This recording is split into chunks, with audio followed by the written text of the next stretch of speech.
Hi friends, ಬನ್ನಿ ಮೊಳಕೆ ಕಾಳು ಸಾರು ಮಾಡೋದು ಹೇಗೆ ಅಂತ ನೋಡ್ಕೊಂಬರೋಣ. ಅದಕ್ಕೆ ಬೇಕಾಗಿರೋ ಸಾಮಾನುಗಳು ಫ್ರೆಂಡ್ಸ್, ಮೊಳಕೆ ಕಾಳು, ಮೊಳಕೆ ತೆಗೆದಿರೋ ಮೊಳಕೆ ಕಾಳುಗಳು ಇದೆಲ್ಲ 4-5 ಥರ. ಹುರುಳಿಕಾಳು, ಅಲಸಂದೆ, ಹೆಸರು ಕಾಳು, ಕಡಲೆಕಾಳು ಎಲ್ಲ ಸೇರಿ ಮೊಳಕೆ ತೆಗೆದಿರೋದು. ಅದಕ್ಕೆ ಎಣ್ಣೆ, ಸಾಸಿವೆ ಮತ್ತು ಇಂಗು ನೋಡ್ಕೊಂಬರೋಣ ಬನ್ನಿ. ರುಬ್ಬಕ್ಕೆ ಇದು ಟೊಮೊಟೊ, ಈರುಳ್ಳಿ, ಕೊತ್ತಂಬರಿ ಮತ್ತು ಇದು ರುಬ್ಬಕ್ಕೆ ಹಾಕ್ಕೊತೀನಿ.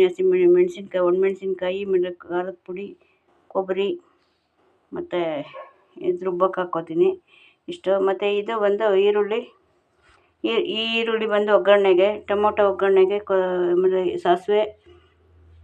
ಸಾಸಿವೆ, ಇಂಗು, ಶುಂಠಿ ಬೆಳ್ಳುಳ್ಳಿ ಪೇಸ್ಟು ಮತ್ತು ಅರಿಶಿನ, ಹುಣಸೆ ಹಣ್ಣಿನ ಪೇಸ್ಟು ಮತ್ತು ಬದನೆಕಾಯಿ, ಆಲೂಗಡ್ಡೆ ಕೊಯ್ದಿಟ್ಕೊಂಡಿದ್ದೀನಿ. ಹಾಕಿ ಬನ್ನಿ ಫ್ರೆಂಡ್ಸ್, ಇಟ್ಟಿದ್ದೀನಿ ಬಾಣಲೆ, ಕುಕ್ಕರ್ ಇಟ್ಟಿದ್ದೀನಿ. ಎಣ್ಣೆ ಹಾಕೋಣ. ಎಣ್ಣೆ ಕಾದಿದೆ. ಸಾಸಿವೆ, ಇಂಗು ಹಾಕ್ಕೊಳ್ಳೋಣ. ಸಾಸಿವೆ ಸಿಟ್ಲಿದ್ದಾಯಿತು ಫ್ರೆಂಡ್ಸ್. ಇವಾಗ ಈರುಳ್ಳಿ ಹಾಕ್ಕೊಳ್ಳೋಣ. ಕರಿಬೇವು ಹಾಕ್ಕೊತಾ ಇದ್ದೀನಿ. ಮೊಳಕೆ ಕಾಳುಗಳು ಹಾಕ್ಕೊತಾ ಇದ್ದೀನಿ.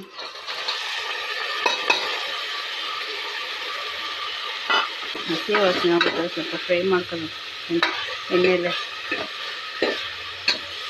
ಟೊಮೊಟೊ ಹಾಕ್ಕೋಬೇಕು. ಶುಂಠಿ ಬೆಳ್ಳುಳ್ಳಿ ಪೇಸ್ಟ್ ಹಾಕ್ಕೊಳ್ಳೋಣ ಫ್ರೆಂಡ್ಸ್.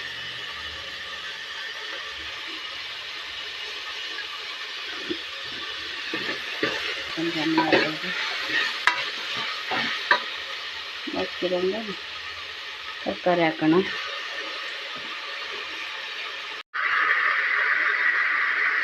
ರುಬ್ಬಕ್ಕೆ ಕೊಬ್ಬರಿ, ಮೆಣಸಿನ್ಕಾಯಿ,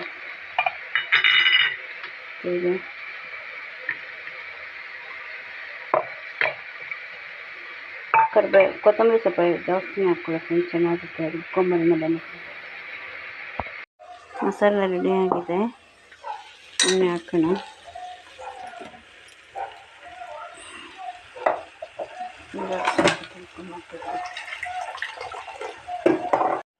ಇದು ಫ್ರೆಂಡ್ಸ್, ಈ ಥರ ಇಷ್ಟು ಕನ್ಸಿಸ್ಟೆನ್ಸಿಯಲ್ಲಿ ಇಷ್ಟು ನೀರು ಹಾಕ್ಬೇಕು. ಸ್ವಲ್ಪ ಮಂದ ಬರುತ್ತೆ. ಈಗ ಉಪ್ಪು ಹಾಕೋಣ. ಉಪ್ಪು ಹಾಕ್ಬಿಟ್ಟು ಒಂದು ವಿಸಲ್ ಕೂಗಿಸ್ಕೊಳ್ಳೋಣ ಫ್ರೆಂಡ್ಸ್. ಒಂದು ವಿಸಿಲ್ ಅಷ್ಟು, ಜಾಸ್ತಿ ಬೇಡ. ಚೆನ್ನಾಗಿದೆ ಸಾರು, ತುಂಬ ಚೆನ್ನಾಗಿದೆ. ಟೇಸ್ಟ್ ಮಾಡಿದೆ, ತುಂಬ ಚೆನ್ನಾಗಿದೆ. ಇಷ್ಟ ಆಗಿದೆ ಲೈಕ್ ಮಾಡಿ, ಸಬ್ಸ್ಕ್ರೈಬ್ ಮಾಡಿ, ಕಮೆಂಟ್ ಮಾಡಿ ನೋಡಿ friends. Okay friends, bye friends.